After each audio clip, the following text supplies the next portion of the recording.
Everyone, I welcome you all to our series 15 days 15 बहुत ही important topics for NEET.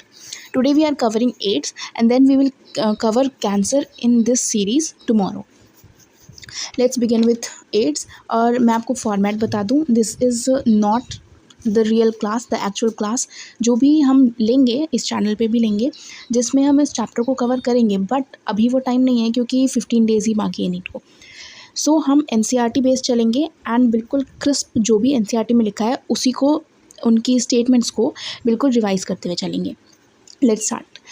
देखो, the word ads, सबसे पहले ads word का मतलब क्या है? Acquired immuno deficiency syndrome. ठीक है, ये इम्यून सिस्टम की एक डेफिशिएंसी है जो लाइफ टाइम एक्वायर की जाती है. और पहली बात तो ये कि ये कॉन्जेनाइटल नहीं है. कॉन्जेनाइटल मतलब एक इंसान से दूसरे इंसान को नहीं फैलती. Let me highlight this word congenital for you all. थोड़ा गलती हाईलाइट हो गया. ओके, सिंड्रोम मतलब होता है ग्रुप ऑफ सिम्टम्स. और एड्स सबसे पहले रिपोर्ट हुआ था 1981 में, जो कि लास्ट 25 ईयर्स से और अभी तक 25 मिलियन से ज़्यादा लोगों को एड्स अफेक्ट कर चुका है और उसकी वजह से काफ़ी डेथ्स भी हुए हैं. नेक्स्ट वी आर कवरिंग कि एड्स किसके द्वारा होता है. तो देखो, एक रेट्रोवायरसेस हम कहते हैं, वो वायरसेस का ग्रुप होता है. उन ग्रुप में से एक वायरस जिसका नाम है human immunodeficiency virus, HIV virus, इसकी वजह से होता है एड्स. ह्यूमन इम्यूनोडेफिशिएंसी वायरस या ग्रुप ऑफ वायरस जो था रेट्रोवायरस, इसके अंदर जीनोम कौन सा होता है, यानी जेनेटिक मटेरियल कौन सा होता है? RNA होता है. RNA जेनेटिक मटेरियल होता है. लेकिन हमारे अंदर, क्योंकि एड्स तो ह्यूमंस में ज़्यादा होता है ना, तो एड्स ह्यूमन में होता है. ह्यूमन के पास DNA है तो इसके पास RNA है. तो ऐसा कैसे होता है कि ये ह्यूमन को अफेक्ट करता है? ये भी हम आगे पढ़ेंगे. आगे चार्ट पूरा हमें डायग्राम बेस्ड बता रखा है, उसमें पढ़ेंगे. फिलहाल आगे देखो. Transmission of HIV infections generally किस किस कारण से होते हैं? तो कुछ कारण दिए हुए हैं एनसीईआरटी में जिसकी वजह से ये इन्फेक्शंस ना बहुत जल्दी फैलते हैं. पहला, sexual contact with infected person. दूसरा, by transfusion of contaminated blood and the blood products. ठीक है, जैसे इंजेक्शंस, सीरिंजेस जो हॉस्पिटल्स में लगाए जाते हैं, जो एक बार यूज़ करके फेंक दिए जाते हैं वो injections, that is for a purpose. वो कोई वेस्ट, रिसोर्स का वेस्ट नहीं कर रहे हैं, बल्कि वो ऐसे डिजीज़ को प्रिवेंट कर रहे हैं, होने से रोक रहे हैं. तो जो सीरिंजेस और इंजेक्शन्स हम लगाते हैं, वो उनमें किसी और का ब्लड ना हो, किसी और के टिश्यूज़ का कोई इन्फेक्शन ना हो, इसीलिए हम हर बार न्यू सीरिंजेस यूज़ करते हैं by the doctors and hospitals में. हमने ये देखा होगा. तो क्योंकि सेकेंड कॉज तो यही है एड्स प्रिवेंट करने का, या हम कह सकते हैं कि सेकेंड चीज़ यही थी जिसकी वजह से एड्स हो रहा था. ठीक है. तीसरी चीज़, by sharing the infected needles as in case of intravenous drug abuse. देखो, नीडल्स की जो हमने बात की, जो भी ब्लड ट्रांसफ्यूजन्स के बारे में बात की, उन्हीं नीडल्स का एक और यूज़ होता है. वो एक्चुअल में यूज़ नहीं कह सकते, हम उसे मिसयूज़ कह सकते हैं. That is drug abuse. Drug abusers के थ्रू उन नीडल्स का यूज़ किया जाता है. और वो लोग क्या करते हैं, एक ही नीडल से, जैसे ग्रुप ऑफ बच्चे होंगे जो एक ही नीडल से सब पूरा ग्रुप वो ड्रग अब्यूज़ कर रहा होगा, उसकी वजह से किसी एक को एड्स हुआ, then it can spread widely. तो तीसरा कारण ये था. चौथा कारण, from the infected mother to her child through placenta. Placenta के थ्रू भी एड्स इन्फेक्ट हो सकता, एड्स फैल सकता है. ठीक है. So people who are at high risk of getting AIDS, और एड्स इन्फेक्शन के हाई रिस्क पे कौन कौन से लोग हैं? That includes, let me go down. That includes people who have multiple sexual partners. Here it is given. And drug addicts who take drugs intravenously. ठीक है. Individuals who require repeated blood transfusions and children born to an HIV infected mother. ठीक है. अब आगे तो ये question दे रखा है, इसको अभी छोड़ो. It is important to note that HIV/AIDS is not spread by mere touches or physical contact. यही वो चीज़ है जो भी बता रही थी मैं, कॉन्जेनाइटल नहीं है. एड्स एक कॉन्जेनाइटल डिजीज़ नहीं है क्योंकि ये टच और फिज़िकल कॉन्टैक्ट से नहीं फैलती है. तो ऐसा नहीं है कि एड्स किसी पर्सन को हो गया तो उसे बिल्कुल सोसाइटी से अलग कर देना चाहिए, ऐसी कोई बात नहीं है। उसका प्रॉपर केयर सोसाइटी के अंदर रह के ही हो सकता है, और ये बॉडी फ्लूइड्स से भी नहीं फैलता है। सॉरी, ये सिर्फ बॉडी फ्लूइड से ही फैलता है, it spreads only through body fluids, ठीक है। It is hence imperative for physical and physiological well being that the HIV या AIDS infected person are not isolated from the family and society. There is always a time lag between the infection and the appearance of AIDS syndrome. This period may vary from few months to few years. Usually AIDS को detect होने में 5 to 10 years लग सकते हैं।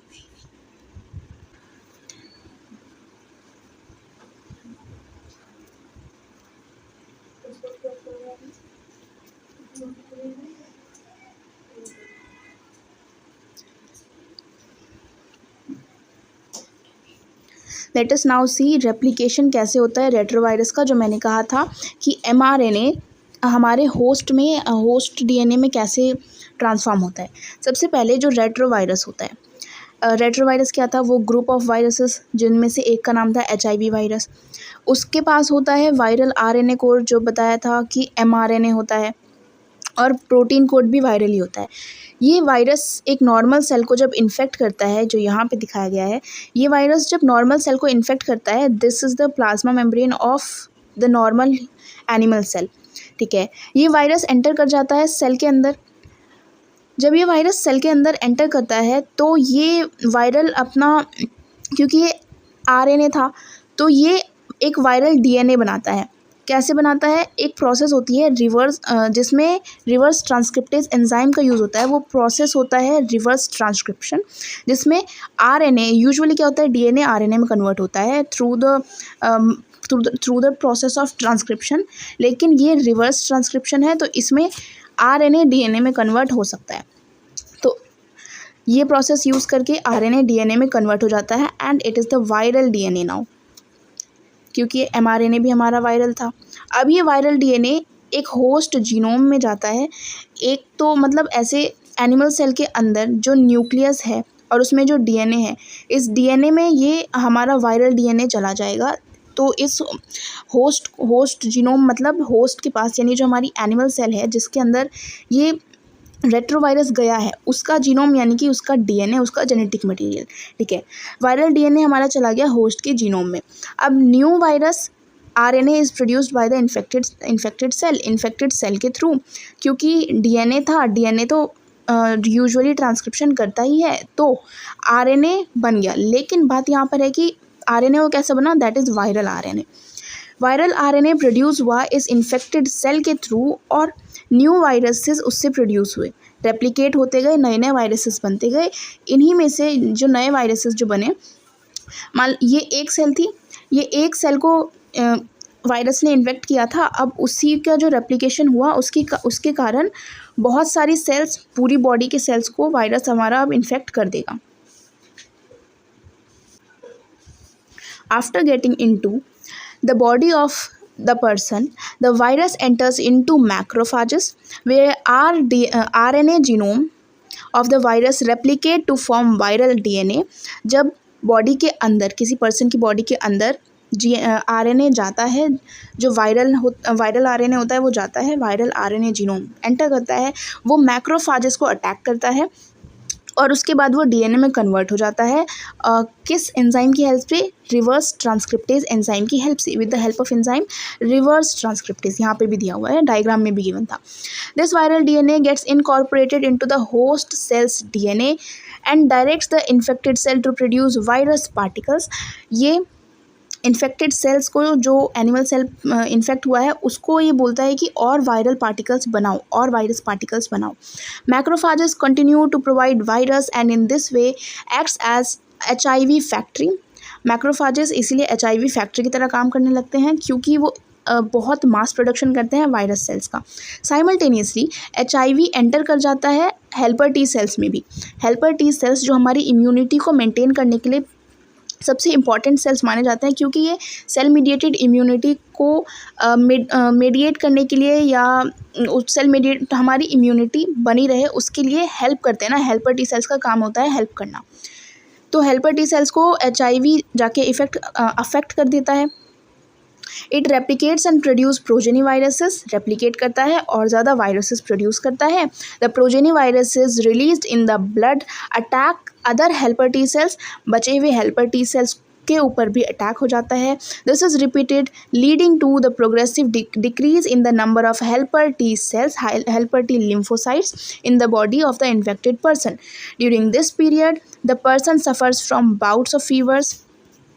ये यहाँ पे given है सिम्टम्स क्या क्या होते हैं जब एड्स होता है किसी इंसान को और वो हेल्पर टी सेल्स अटैक हो जाती हैं, तो उसके सिम्टम्स होते हैं bouts of fevers, diarrhoea, weight loss.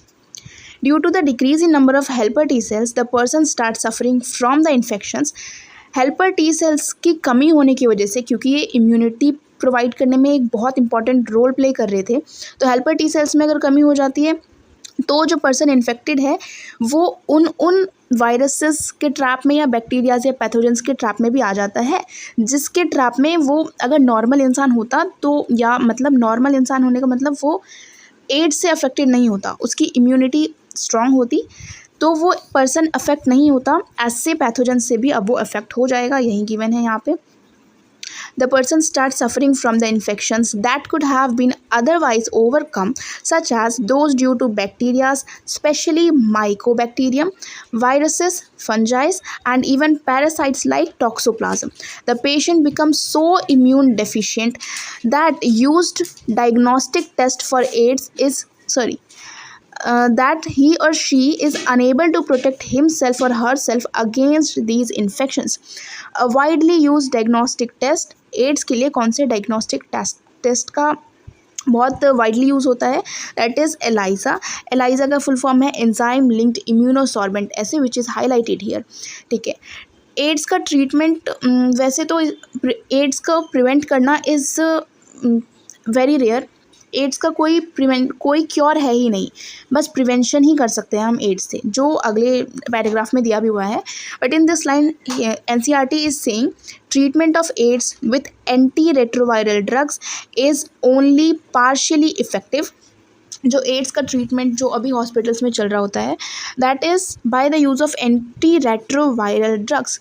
Anti retroviral क्यों? क्योंकि HIV इन्फेक्ट क्यों हुआ था, मतलब एड्स क्यों हो रहा था, रेट्रोवायरसेस की वजह से हो रहा था, तो एड्स का ट्रीटमेंट उसके अपोजिट चीज़ एंटी रेट्रोवायरल ड्रग्स का यूज़ करके कर रहे हैं हम। लेकिन दिस इज सेइंग कि वो अभी तक पार्शियली इफेक्टिव है, फुल्ली इफेक्टिव नहीं है। They can only prolong the life of patient but can not prevent death. Completely inevitable है एड्स, यानी कि कम्प्लीटली क्योर नहीं हो सकता, पार्शियल ट्रीटमेंट ही इसका अभी तक पार्शियल ट्रीटमेंट ही होता है। नेक्स्ट इज एड्स से अब बचे कैसे, जब इसका ट्रीटमेंट पार्शियल ही होता है, इसका कोई इलाज है नहीं। As AIDS has no cure, prevention is the best option. Moreover, HIV virus more often spreads due to conscious behavior. यानी कि कह रहे हैं HIV वायरस तभी तो स्प्रेड होगा जब आप चाहोगे, कॉन्शियस मतलब तो आप ही चाह रहे हो ना, क्योंकि ऐसे रैंडमली तो इफेक्ट नहीं होगा। जो हमने ऊपर कॉजेज़ पढ़े, ड्रग एब्यूज़, ब्लड ट्रांसफ्यूजन्स के थ्रू यूज्ड सीरिंजेस का यूज़ करना, ये सब जो हमने 4-5 रीजंस पढ़े थे, दैट इज़ कॉन्शियस बिहेवियर, वो अनकॉन्शियसली नहीं हो सकता। तो एड्स को किसी इंसान को हो रहा है तो वो उसकी वजह से ही हुआ है। That is why NCERT is saying कि prevention for AIDS is the best thing you can do. Conscious behaviour pattern and is not something that happened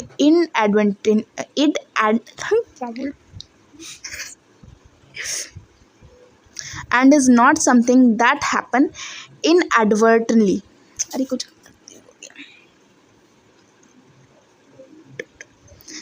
and is not something that happens inadvertently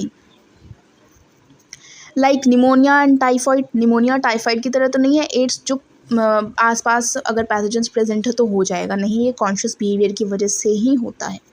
तो prevention ही best option है जिससे आप ads से बच सकते हो।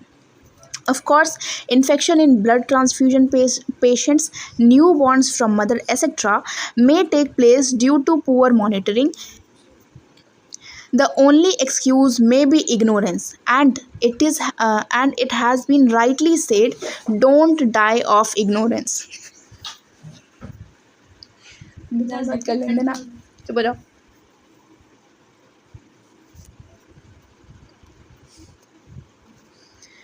In our country, the National AIDS Control Organization, the NACO, and the other non-governmental organization जो NGOs होते हैं, वो बहुत काम कर रहे हैं ताकि एड्स के बारे में लोगों को जानकारी हो सके और एड्स कम से कम हो सके, एड्स ज़्यादा से ज़्यादा प्रिवेंट हो सके.